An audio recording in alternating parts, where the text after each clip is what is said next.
Hello everyone, আসসালামু আলাইকুম। সবাই কেমন আছেন? তো আজকে আমি আপনাদের সাথে শেয়ার করব ভাইরাল সেই পূর্ণিমা শাড়ি সম্পর্কে। আজকে চলে এসেছি ভাইরাল পূর্ণিমা শাড়িতে। এতদিন শুধু ইউটিউব, ফেসবুকে দেখতাম, আজকে সরাসরি চলে এসেছি এইখানে।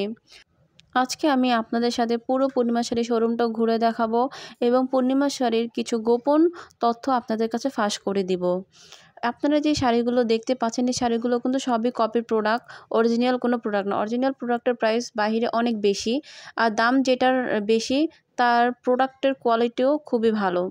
তো এই যে এখানে আপনারা কাতান শাড়িগুলো দেখতে পাচ্ছেন, এই কাতান শাড়িগুলো হচ্ছে ৫৫০ টাকা করে।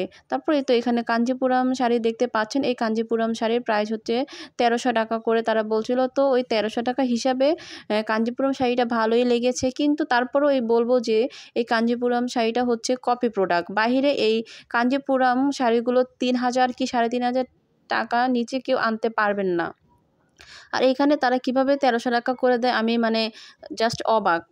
এই কাপড়গুলো আমি ধরে দেখেছি যে ৩,০০০ টাকার শাড়ির কোয়ালিটি কীরকম সফট, কিন্তু এই শাড়িগুলো একদমই সফট না। তারপরেই তো এখানে আপনারা থ্রি পিস দেখতে পাচ্ছেন, এই থ্রি পিসগুলো হচ্ছে তারা ২ নাম্বার থ্রি পিস সেল করে। পুরোই সবগুলো কপি প্রোডাক্ট। বাহিরে হচ্ছে আপনারা যে ১,০০০ টাকা ১,২০০ টাকাতে থ্রি পিস কিনবেন, তারপরেও ওইগুলো আপনারা ভালো অরিজিনাল প্রোডাক্ট পাবেন, কিন্তু এখানে আপনি অরিজিনাল প্রোডাক্ট কখনোই পাবেন না।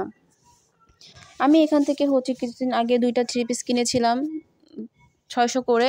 তো কোয়ালিটিগুলো একদমই ভালো ছিল না। থ্রি পিসগুলো একটা ধোয়া দেওয়ার পর একদমই তেনা, তেনা হয়ে গেছে। পুরাই বাজে একটা অবস্থা। মনে হইছে যে আমি কতদিন যাবত যেন এই থ্রি পিসগুলো পরছি, এত পুরাতন হয়ে গেছে। তারপর সেলারের কোয়ালিটিগুলো ভালো ছিল না।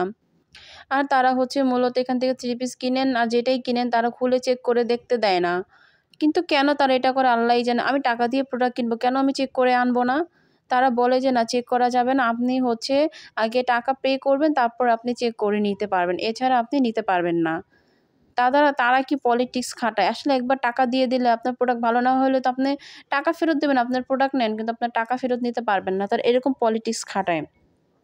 বুঝি না মানুষ কি দেখে যে এখানে এত কেনাকাটা করে। কিন্তু আমি এতবার ঠকছি, যার কারণে আর এখান থেকে আর কখনোই কেনাকাটা করি না। হ্যাঁ, এখানে শাড়িগুলো মোটামুটি ভালোই আছে। আর বলব না যে এখানে কাপড় একদমই বাজে, যেগুলো আপনারা ২,০০০ ৩,০০০ ওই থ্রি পিসগুলো হচ্ছে কোয়ালিটি মোটামুটি ভালোই গুড কোয়ালিটি দেয় তারা। বাহিরে হচ্ছে আপনারা যেই শাড়িটা ৩,০০০ টাকায় কিনতে পারবেন, পূর্ণিমা শাড়িতে আসলে ওইখান থেকে মাত্র ২০০ টাকা কমে ওই শাড়িটা পাবেন। এরকম আর কি তফাৎ। আর কপি প্রোডাক্টের দাম তো সবসময় কম থাকে। কপি প্রোডাক্টগুলো আপনারা এই পূর্ণিমা শাড়ি থেকে কম দামে পাবেন। কিন্তু অরিজিনাল যে প্রোডাক্টগুলো আছে ওইগুলোর প্রোডাক্ট আপনি কম দামে পাবেন না।